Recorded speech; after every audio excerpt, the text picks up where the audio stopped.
Champaign parents are feeling some relief this week as teachers take another step to avoid a possible strike. Sign it tonight. Get it done. A message from a concerned dad to the school board this evening. Several parents shared some relief today as they picked up their kids from school, knowing a teacher strike is no longer looming. That's right. Our Target 3 investigative reporter Renee Cooper walks from car to car talking to parents. She joins us now. Renee, what do the parents think of this agreement?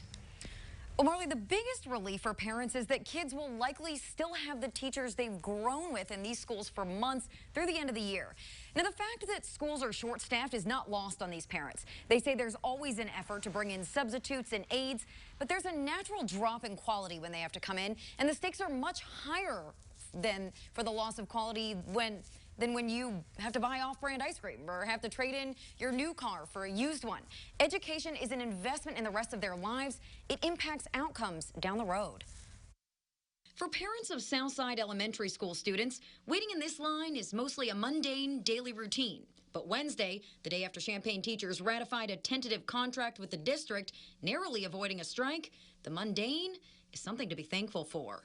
The unrest brought parents back to the spring of 2020 and the start of the pandemic. It's hard for people to understand what it was like having kids in school and then all of a sudden, hey, you're a homeschool teacher now. Jason Rogers has 3 girls in school now and another starting next year. He and the rest of the parents who I stopped at car windows to talk to support teachers negotiating for higher pay. I think they deserve every nickel they get. I think they have a good finger on the pulse of what's in their best interest in terms of the length of the day and these sorts of things, and as we move into making these decisions. So having them be a voice that's not only heard but appreciated, and I don't know the board's necessarily been doing that throughout the course of this year in these negotiations. It would be great if we could get a deal done, but I also maybe no deal's better than a bad deal. It's hard for me to say without knowing the particulars. No one outside of the negotiations knows exactly what is laid out in the final agreement.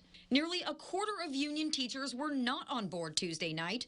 Sources close to the negotiations tell us most who voted no are elementary school teachers, and they might have the most at stake.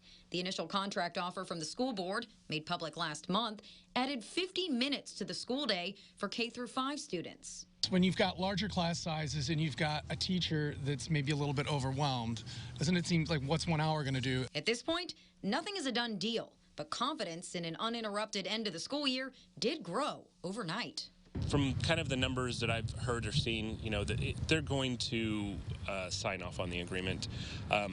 It seems to be that way, but I think as a community we should not sit back and rely on that. Just like many parents rely on schools for after-school childcare or even meals. Chad Smith, a parent and president of the Garden Hills Neighborhood Association, says conversations are continuing about how to fill those gaps if a strike comes back around. Now, Smith has become part of a collective of parents, teachers, and school district staff with concerns about gaps in programming. He says those conversations are going to continue, strike or not. As for what's in that latest agreement, we're told nothing more will be released at least until after the board votes on Tuesday. Back to you. Thanks, Renee.